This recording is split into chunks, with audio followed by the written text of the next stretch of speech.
Hello दोस्तों, any time update में आपका स्वागत है। आज हम लोग यूपी यूएमएस जो Uttar Pradesh university of medical science में जो वैकेंसी निकल के आई है उसके बारे में हम लोग चर्चा करने जा रहे हैं। इसका अप्लाई डेट रहने वाला है, नर्सिंग ऑफिसर का वैकेंसी है। इसका अप्लाई डेट रहने वाला है 23/2/2024 से आपका ऑनलाइन स्टार्ट एप्लीकेशन रहने वाला है। ठीक है, लास्ट डेट इसका रहने वाला है 14/3/2024 तक आपका लास्ट डेट रहने वाला है। फी पेमेंट का लास्ट डेट आपका 14/3/2024 तक आपका रहने वाला है। एप्लीकेशन फ़ी की बात कर लेते हैं। एप्लीकेशन फ़ी में आपका अनरिजर्व EWS OBC कैंडिडेट के लिए आपका 2360 लगने वाला है और SC ST कैंडिडेट के लिए 1416 रुपया रहने वाला है एप्लीकेशन फ़ी रहने वाला। एज लिमिट की बात कर लेते हैं। एज लिमिट में आपका 18 से 40 साल रहने वाला है। इसमें छूट दिया गया है OBC EWS और जनरल के लिए आपका 5 साल और SC ST के लिए 5 साल और इसका OBC EWS के लिए 3 साल का छूट मिलने वाला है। अब हम लोग देख लेते हैं वैकेंसी कौन कौन पोस्ट में कितना निकला है। ठीक है, किस कैटेगरी में कितना वैकेंसी निकला है उसके बारे में हम लोग देख लेते हैं। जनरल में आपका 200 वैकेंसियाँ रहने वाला है, EWS में 50 और OBC में 165, SC में आपका 109 वैकेंसी रहने वाला है और ST में आपका 11 पोस्ट पर वैकेंसी निकला है। टोटल आपका 535 पोस्ट पर वैकेंसी निकल के आई है नर्सिंग ऑफिसर के लिए। एजुकेशन देख लेते हैं।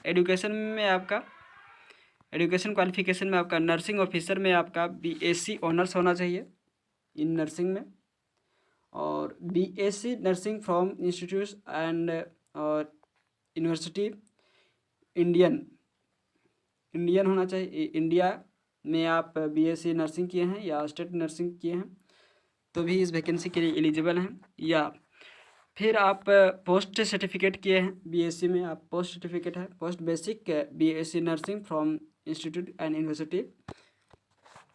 उसके बाद register in nurse and midwife with state and Indian nursing council में आपका रजिस्टर होना अनिवार्य होगा। डिप्लोमा किए हैं, यदि आप डिप्लोमा भी किए हैं जनरल नर्सिंग से तो भी आप इस वैकेंसी के लिए एलिजिबल हैं, लेकिन आपका मिडवाइफरी में आपका रजिस्टर होना अनिवार्य होगा। 2 ईयर का एक्सपीरियंस मांगा गया है। 2 ईयर का experience in minimum 50 bedded hospital, 50 bedded जहाँ 50 बेड हॉस्पिटल का है, जिस हॉस्पिटल में 50 बेड है उसमें आप एक्सपीरियंस हैं तो इस वैकेंसी के लिए एलिजिबल हैं। सिलेक्शन प्रोसेस इसमें क्या रहने वाला है? सिलेक्शन प्रोसेस इसमें आपका रहने वाला है, पहला आपका रिटन एग्ज़ाम होगा, उसके बाद आपका the duration of the test shall be 3 hour 180 minute में आपका 180 मिनट का आपका टेस्ट होगा, जिसमें आपका 200 क्वेश्चन रहने वाला है। MCQ बेस्ड क्वेश्चन रहेगा, 200 क्वेश्चन 600 मार्क्स का रहेगा। ठीक है, जिसमें ईच क्वेश्चन इंग्लिश और हिंदी में आपका दोनों लैंग्वेज में आपका क्वेश्चन रहने वाला है। ठीक है, 170 MCQ आपका रिलेटेड टू नर्सिंग सब्जेक्ट से आपका 170 क्वेश्चन रहने वाला है और 30 क्वेश्चन आपका related to general English, general knowledge and current affair, reasoning, mathematics से रहने वाला है।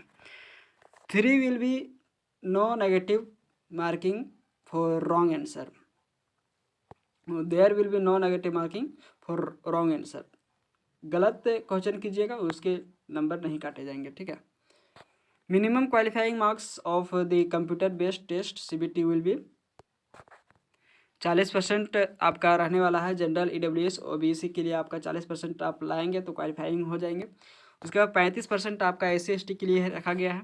अगर 35% SC ST हैं, आप 35% लाए हैं तो आपका क्वालिफाइंग मार्क्स 35% आपका रखा गया है। ठीक है, धन्यवाद दोस्तों। ऐसे ही वीडियो का अपडेट पाने के लिए सब्सक्राइब करिए हमारे चैनल एनी टाइम अपडेट को, लाइक एंड शेयर करिए।